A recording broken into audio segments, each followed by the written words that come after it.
ഇല്ലടാ അവിടെ ഒരു കാര്യം പറഞ്ഞോണ്ടിരിക്കാതെ എവിടെ പോണത് നീ ഇല്ലടാ കാര്യങ്ങൾ മനസ്സിലാക്കി ജീവിച്ചാൽ നിനക്കൊള്ളാം. ആദ്യം ഡിഗ്രി എഴുതിയറാ ഡാൻസും പാകൂത്തും നടക്കണമായി ജോലി സമ്പാദിച്ചെടുക്കാൻ നോക്ക്.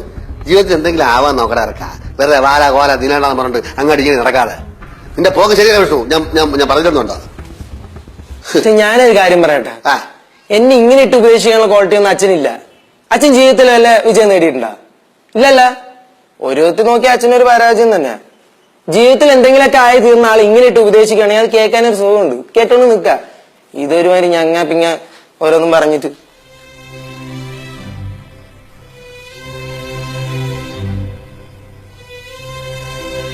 അച്ഛാ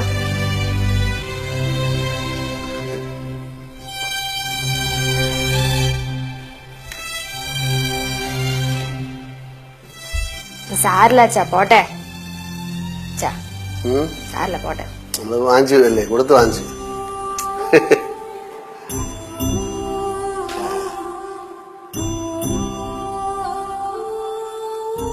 വിഷമായോ?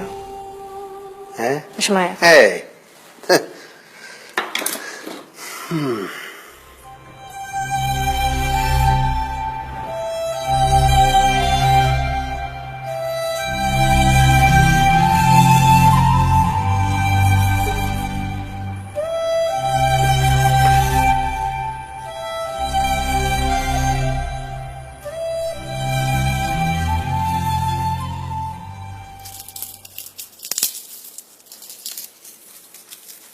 എവിടെയായിരുന്നു? ഞാൻ അവിടെ ഇരിക്കേണ്ടായിരുന്നു. എന്ത് വിശക്കുണ്ടോ? പിന്നെന്താ? ഒന്നുമില്ല. അമ്മയാണെങ്കിൽ ശരി, ഇവിടെയുള്ള വേറെ ആരാണെങ്കിലും ശരി, ഇവിടെ തമാശയ്ക്ക് പോലും അച്ഛൻ എന്തെങ്കിലും പറഞ്ഞാൽ അതെനിക്ക് ഇഷ്ടപ്പെടുന്നില്ല. എന്തായാലും അച്ഛൻ ഉദ്ദേശിക്കണ? അമ്മയെ വിശക്കണ ഇറങ്ങി പോട തീറ്റ പണ്ടരമേ. ചേച്ചി ഇറങ്ങി പോ. ഞങ്ങള് കയറി വന്നപ്പോ തന്നെ ഈ ചീറ്റപ്പുള്ളി ചീർന്ന പോലെ ഞങ്ങളുടെ മത്തി കിടന്ന് ചീർന്ന. അമ്മ ഇവരുടെ അടുത്ത് പോവാൻ പറ. എന്തായാലും അച്ഛൻ നിനക്ക് അത് ആരെ പേരിൽ ലൂസമാ? ശിവ. അയ്യോ കണ്ടിട്ട് പേടിയാവട്ടോ അമ്മ. കാവിലെ കാളിദേവിയെ പോലുണ്ട്. അമ്മ അച്ഛൻ ഇപ്പൊ എല്ലാവരുടെ മുമ്പിലും താന്നുവരുന്നുണ്ട്. എന്റെ അമ്മ അത് സ്നേഹം കൊണ്ടാ എന്നും പറഞ്ഞത് മുതലെടുക്കാൻ നോക്കല്ലേ. അച്ഛൻ നിനക്ക് എന്താ പറ്റിയത്? ഇത് അച്ഛനെ സപ്പോർട്ട് ചെയ്യുന്ന അമ്മേ. അച്ഛനെ സോപ്പിനൊക്കെ കാര്യം നടത്താനുണ്ടാവുണ്ട്. അല്ലെങ്കിൽ ഇവിടെ സീരിയസ് ആയിട്ട് എന്തെങ്കിലും കാര്യം പറയാൻ വന്നാൽ കേൾക്കാൻ ആരും ഉണ്ടാവില്ലല്ലോ. നീ എന്താണ് സീരിയസ് ആയിട്ട് പറയാൻ വന്നത്? അത് പറ. ഒന്നുമില്ല. അച്ഛൻ ചേട്ടനെ കുറച്ച് കാര്യം പറഞ്ഞ് മനസ്സിലാക്കാൻ നോക്കി. പക്ഷെ അത് ഉപദേശത്തിന്റെ രീതിയിലാ. പക്ഷെ അത് ചേട്ടന്റെ ഭാഗത്തുനിന്ന് വന്ന മറുപടി വേറെ രീതിയിലാ. അച്ഛനും നന്നായിട്ട് വിഷമായിട്ടുണ്ട്. എന്തോ എനിക്ക് ചേട്ടന്റെ സംസാരം അത്രയ്ക്ക് ഇഷ്ടപ്പെട്ടില്ല അമ്മേ. അവനെന്താ അച്ഛനോട് പറഞ്ഞത്?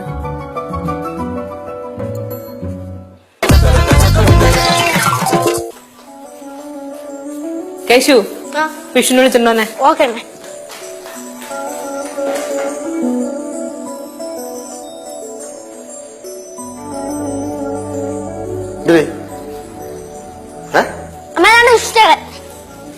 എന്താ നീ അകത്തേക്ക് കയറി പോയപ്പോ അച്ഛനോട് എന്ത് പറഞ്ഞിട്ടാ പോയത്? ഞാൻ ഒന്നും പറഞ്ഞില്ലല്ലോ. ഒന്നും പറഞ്ഞില്ലടാ. നീ ചുമ്മാ ഇങ്ങോട്ടാ. വാടാ ഇങ്ങോട്ട്. അമ്മ എന്ത് ഒന്നും അറിയാതെ ഇങ്ങനെ വെറുതെ ചൂടാണെന്തിനാ? അച്ഛന് നിന്നെ ഉപദേശിക്കാനുള്ള ക്വാളിറ്റി ഇല്ല അല്ലെ? അച്ഛൻ ജീവിത പരാജയം സംഭവിച്ച ആളാണ്. ജീവിത പരാജയം സംഭവിച്ച ഒരാൾ ഉപദേശിക്കുന്ന കേൾക്കാൻ നിനക്ക് ബുദ്ധിമുട്ടാണല്ലേ? ശരി, നീ അച്ഛന്റെ മുഖത്തേക്ക് നീ അച്ഛാന്ന് വിളിക്കണ്ട. അമ്മ ഞാൻ നേരത്തെ മിണ്ടിപ്പോരും നോക്കാൻ ഞാൻ അറിയാതെ ആ നേരത്തെ പറഞ്ഞു പോയി. തെറ്റാണ്. അത് ഞാൻ റൂമിൽ പോയിരുന്ന് ആലോചിച്ചപ്പോഴാണ് മനസ്സിലായത് അങ്ങനെയൊന്നും പറയാൻ പാടില്ലായിരുന്നു. സോറി അമ്മ. അച്ഛനോട് സോറി പറയടാ. സോറി. എന്റെ അടുത്ത് സോറി ഒന്നും പറയണ്ടേ. ഞാൻ ഈ ജീവിത വിജയം കൈവരിച്ച ആളൊന്നുമല്ല. പരാജയം, ലോക പരാജയമാണ് ഞാൻ. നിനക്കൊക്കെ വയ്യാണ്ടായ രാത്രിയെന്നോ പകലെന്നോ നോക്കാതെ എടുത്തോണ്ട് ഓടും ഹോസ്പിറ്റലിലേക്ക്. നേരം വെളുക്കോളം കുത്തിയിരിക്കും അസുഖം മാറാനായിട്ട്. നീയും ലച്ചു ഒരു പരുവാവുന്നിടം വരെ അച്ഛൻ കുത്തിയിരുന്ന് ജോലി ചെയ്തിട്ടാ ഈ കുടുംബം കഴിഞ്ഞോണ്ടിരുന്നേ. അന്നേരം എനിക്ക് ജോലിയൊന്നും ഉണ്ടായിരുന്നില്ല. എനിക്കൊരു ജോലി കിട്ടാൻ വേണ്ടി ലോകം മുഴുവനുള്ള എല്ലാ ഓഫീസിലും എന്നെ കൊണ്ട് കയറി കേട്ടിട്ടുണ്ട് നിന്റെ അച്ഛൻ. അച്ഛൻ ജീവിത വിജയം നേടാത്ത ആളാണ് പോലും. നാണല്ലേടാ നിനക്ക്? നീ പറയല് കാര്യമൊക്കെ ഉണ്ടേ. അച്ഛൻ ജീവിത വിജയം നേടിയ ആളൊന്നും അല്ല. പിന്നെ നിനക്കൊക്കെ ഇതുവരൊന്നും സമ്പാദിച്ചു തരാനും പറ്റിയിട്ടില്ല. തന്ന സ്നേഹം മാത്രം. ആ സ്നേഹത്തില് നിനക്ക് എന്തെങ്കിലും നീ വില കുറച്ച് കാണണമെങ്കിൽ നീ തിരിച്ചാ. പിന്നെ ഈ ജീവിത വിജയം നേടിയവർക്ക് മാത്രമേ ഉള്ളൂ ജീവിത പരാജയം സംഭവിച്ചവർക്ക് ലോകത്ത് ജീവിക്കാൻ പറ്റില്ല എന്ന് നിനക്ക് തോന്നണമെങ്കിൽ മകളെ എന്നെ കൊന്നോ അല്ലേ? ഞാൻ പറഞ്ഞില്ല, അറിയാതെ പറഞ്ഞതെന്ന് പറഞ്ഞില്ലേ? ആ പോട്ടെ സോറി. പോട്ടറാ.